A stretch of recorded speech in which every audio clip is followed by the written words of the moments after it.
तो हेलो बच्चों, नवाबा YouTube channel के बोर्ड आवर सेक्शन में स्वागत है आप लोगों का। तो बच्चों, आप लोगों का मैं आज साइंस का सेट 5 लेकर आया हूँ। जो सिर्फ सेट 5 आप लोग का बच गया था क्लास 10 का, तो कक्षा 10 का सेट 5 मेरा आप लोग का साइंस का कंप्लीट कर देंगे। और इसके साथ ही मैं बता दूं कि हिंदी का सेट 5 तक कंप्लीट कर दिया गया और बहुत ही अच्छे तरीके से कराया गया। तो हमारे चैनल जैसा कहीं पर आपको सोल्यूशन भी नहीं मिल रहा है, तो आप चैनल को सब्सक्राइब कर लेना। और हिंदी का सेट 5 तक कंप्लीट है। SST का मैं 4 तक कर चुका हूँ, SST का और इंग्लिश का, ठीक है। तो उन लोग का भी सेट 5 में 1-2 दिन के अंदर डाल दूंगा। अब बच्चा सिर्फ मैथ्स का, तो मैथ का मैंने आपको बताया कि सेट 3 तक मैंने करवा दिया है। सिर्फ सेट 4 और सेट 5 आपका जो 2 सेट बचा है, सेट 4 और सेट 5, वो भी आपका जब 1-2 दिन कुछ हो जाएगा उसके बाद बोर्ड में मैं उसको बताना चाह रहा था, ठीक है। बोर्ड में आप लोगों को बता दूंगा, व्हाइट बोर्ड में, ताकि आप लोग को आसानी हो जाए। तो चलिए आज हम लोग आप लोग का साइंस पूरा कर देते हैं। और आपको पता होगा कि जो बच्चे इस चैनल से जुड़ चुके हैं, ऐसा सोल्यूशन कहीं पर मिल नहीं रहा है, 100% करेक्ट है।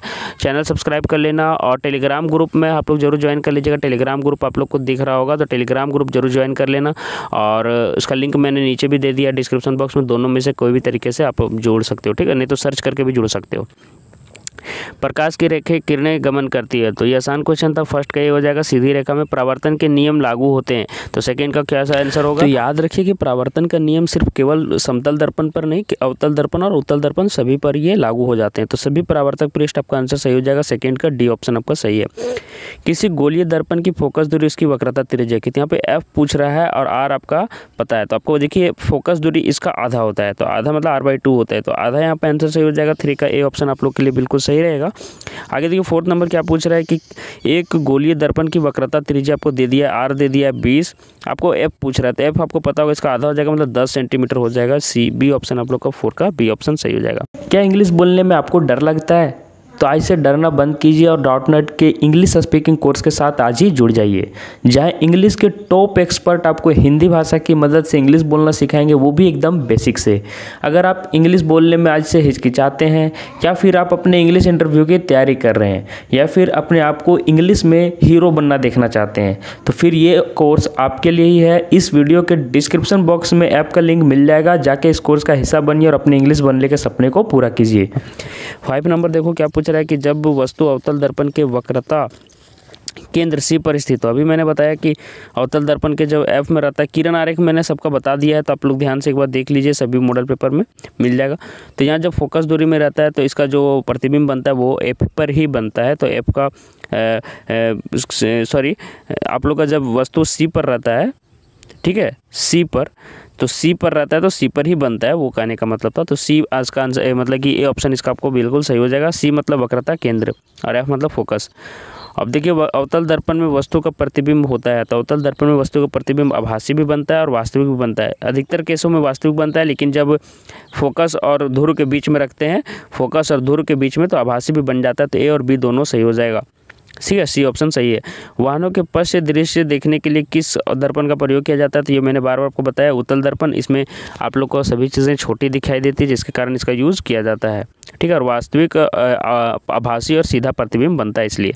सोलर कुकर में किस गोलीय दर्पण का उपयोग किया जाता है? तो ये भी आप लोग को बार बार कराया गया है कि सोलर कुकर में, याद रखिए 8th का आपका ऑप्शन नंबर ए सही हो जाएगा। अवतल दर्पण का उपयोग किया जाता है क्योंकि ये एक जगह प्रकाश पुंज को एकत्रित कर देता है, ताकि वहाँ पे ज़्यादा से ज़्यादा ताप मतलब कि हो सके, ताप दे सके। आगे देखो क्या पूछ रहा है, किसी गोलीय दर्पण तथा किसी पतले गोलीय लेंस दोनों की फोकस दूरी -15 सेंटीमीटर है, तो अवतल लेंस दर्पण लेंस संभवतः है, ठीक है। तो क्या हो जाएगा? 9 का ऑप्शन नंबर ए सही हो जाएगा, क्योंकि दोनों का देखिए आप फोकस दूरी नेगेटिव दिया है, जहाँ पे भी फोकस दूरी नेगेटिव हो जाएगा। और यहाँ पे दर्पण देखिए, यहाँ पे पूछा क्या है कि किसी गोलीय दर्पण तथा किसी पतले गोलीय लेंस दोनों की फोकस दूरी -15 सेंटीमीटर, तो दर्पण लेंस होंगे, तो क्या हो जाएंगे? दोनों अवतल हो जाएंगे। 9 का ए ऑप्शन बिल्कुल सही हो जाएगा। अब देखिए 10th नंबर में पूछ रहा है कि P मतलब कि क्षमता और फोकस दूरी में क्या होता है? तो आप लोग को बताया था कि P = 1/f होता है, जहाँ पे F मीटर में रहता है। ये भी आप लोग को याद रखना है, P को डायोप्टर कहते हैं। तो आप लोग का ये ऑप्शन ए ऑप्शन बिल्कुल यहाँ पे सही हो जाएगा। 11 नंबर देखो पूछ रहा है कि लेंस का आवर्धन क्या होगा? तो याद रखें कि -v/u दर्पण का होता है। किसका होता है? दर्पण का। दर्पण का -v/u। अगर दर्पण पूछता तो ये टिक मारना था, लेकिन जब लेंस पूछ दिया है तो आपको ये टिक मारना है। डी ऑप्शन यहाँ पे आपका सही हो जाएगा 11 का, ठीक है। चलो 12 में चलते। सामान्य दृष्टि देखिए, अभी मैंने वयस्क के लिए पिछले वीडियो में बताया था कि वयस्क के लिए अलग होता है और बच्चों के लिए अलग होता है, लेकिन वयस्क के लिए यहाँ पे पूछा है, तो वयस्क के लिए 25 सेंटीमीटर यहाँ पे आपका आंसर सही हो जाएगा। अल्पतम दूरी, और अगर दूर दूरी पूछेगा दूरबिंदु, तो दूरबिंदु अनंत हो जाएगा, ठीक है। याद रखिएगा दोनों चीज़। नेत्र के द्वारा किसी वस्तु का कैसा प्रतिबिंब बनता है, तो नेत्र के द्वारा उल्टा और वास्तविक बनता है। तो आप लोग का ए ऑप्शन बिल्कुल सही हो जाएगा। 14 नंबर देखिए पूछ रहा है कि निम्नलिखित में से किस अभिक्रिया में दो अलग अलग परमाणु या परमाणुओं के समूह का आपस में आदान प्रदान होता है। तो आप लोग पढ़े होंगे कि जब दो चीज़ अभिक्रिया करता है, दोनों अलग अलग बदल लेता है, फिर जब कुछ भी रहे, है ना, तो दोनों आपस में अगर बदल लेते हैं, अगर ये इसका चला गया, ये इसके पास चला गया, तो क्या हो जाता है, वह द्विस्थापन अभिक्रिया कहलाता है। डी ऑप्शन आपका सही हो जाएगा।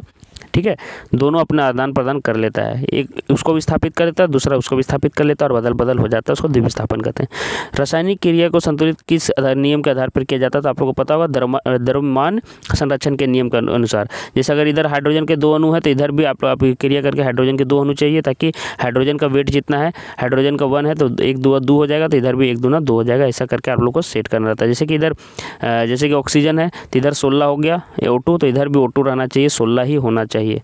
ठीक है, 16 दूनी 32, सॉरी, और यहाँ 16 दूनी 32, इधर भी 32 होना चाहिए। तो ये आपको द्रव्यमान संरक्षण का नियम से होता है। उपचयन में क्या होता है, उपचयन में ऑक्सीजन की वृद्धि होती है। ठीक है, तो ए ऑप्शन आपका सही हो जाएगा। और अपचयन में ऑक्सीजन का ह्रास होता है। आगे देखिए क्या पूछ रहा है कि पदार्थ X के विलयन का उपयोग सफ़ेदी करने में होता है, X का नाम क्या है, तो 17 का बी ऑप्शन आपका आंसर सही हो जाएगा, कैल्शियम ऑक्साइड। ठीक है, इसका उपयोग सफ़ेदी करने में होता है। आगे देखो पूछ रहा है कि धातु के ऑक्साइड की प्रकृति, आपको मैंने बता दिया था कि धातु के ऑक्साइड की प्रकृति क्षारीय होती है, और याद रखिए कि अम्ल और अधातु का अम्लीय होता है, अधातु का अम्लीय होता है। अब देखिए नीचे दिए गए चित्र में क्या दिखा रहा है, तो देखिए यहाँ पे दिखा रहा है कि कोई भी तरह का जो सांद्र अम्ल होता है, सांद्र मतलब होता है जिसका कंसंट्रेशन हाई हो, ठीक है, और तनु जिसका कि कंसंट्रेशन लो होते हैं। यहाँ पे कंसंट्रेशन ज़्यादा है मतलब सांद्र है, अब ये समझिए। तो सांद्र अम्ल और क्षारक वाले बर्तन में ये चेतावनी रहता है कि इस तरह से आप टच ना करें, नहीं तो आपका हाथ जल सकता है। ठीक है बच्चों, मैंने जब सांद्र अम्ल से मैंने अभिक्रिया किया है, बहुत मैंने देखा है, तो सांद्र अम्ल आप लोग को पता होगा बहुत ही खतरनाक होता है। सांद्र अम्ल अगर आप डाल देते हो, सांद्र मतलब कंसंट्रेटेड एसिड बोला जाता है, आप लोग जाके 12th में पढ़ोगे। तो जब मैंने संत जेवियर्स कॉलेज रांची में जब मैंने इस पर मतलब कि किया था प्रैक्टिकल, तो मैंने देखा है कि वहाँ पे जब आपका अम्ल होता है, अगर सीधे शीशा में डाल दिया जाए, शीशा जो प्रखनली जिसको आप लोग बोलते हैं, टेस्ट ट्यूब, तो अगर उसमें डाल दिया जाएगा तो शीशा टूट जाएगा। ठीक है, तो अम्ल बहुत ही सांद्र होता है और बहुत ही शक्तिशाली होता है। अगर आपके हाथ में गिर गया तो आपका हाथ भी जल सकता है। ठीक है, बहुत तीव्र होता है। आगे देखो, क्षारक जल में घुलकर कौन आयन प्रदान करता है, तो 20 का आपको ऑप्शन नंबर 20 सही हो जाएगा, OH आयन है ना। क्षारक OH देता है, अम्ल H+ देता है। अम्ल धातु के साथ अभिक्रिया करके कौन सा गैस निकलती है, तो अम्ल धातु के साथ अभिक्रिया करके कौन सी गैस निकलती है, 21 का आपको ऑप्शन नंबर ए ऑप्शन सही हो जाएगा, हाइड्रोजन। ठीक है, आगे देखिए क्या पूछ रहा है कि क्लोर क्षार प्रक्रम से किस पदार्थ का निर्माण होता है, तो 22 का आपका ऑप्शन नंबर हो जाएगा ए। ठीक है, सोडियम हाइड्रोक्साइड साथ में क्लोर बनता है, Cl2 बनता है, इसीलिए एक क्लोर क्षार बोला जा रहा है। एक पदार्थ है जो जल में घुलनशील है, स्वाद में कड़वा है, साबुन की तरह स्पर्श में लगता है तथा प्रकृति संक्षारक, वह पदार्थ क्या होगा, तो आपको 23 का ऑप्शन नंबर बी सही हो जाएगा, क्षार कहलाएगा। ठीक है, आगे देखिए पूछ रहा है कि निम्नलिखित में से किस pH वाले को वर्षा को अम्लीय वर्षा कहता है, तो अम्लीय वर्षा का pH मान 7 से कम हो जाना चाहिए, तो 7 से कम कौन दिखता है, 5, तो बी ऑप्शन आप लोग का सही हो जाएगा। 25 नंबर देखो क्या पूछ रहा है कि किसी अभिक्रिया में गैस निकल रही है, उसके पास जलती हुई तीली ले जाया गया, गैस फटफट की आवाज़ की ध्वनि के साथ जलने लगती है, वो कौन गैस है, तो याद रखिए हाइड्रोजन गैस है और वो फटफट की आवाज़ के साथ जलता है। ठीक है, अब रासायनिक अभिक्रिया में होता है, रासायनिक अभिक्रिया में क्या होता है, अवस्था में परिवर्तन भी होता है, रंग में परिवर्तन भी हो जाता है, गैस का उत्सर्जन भी हो सकता है, तो उपरोक्त सभी हो सकते हैं।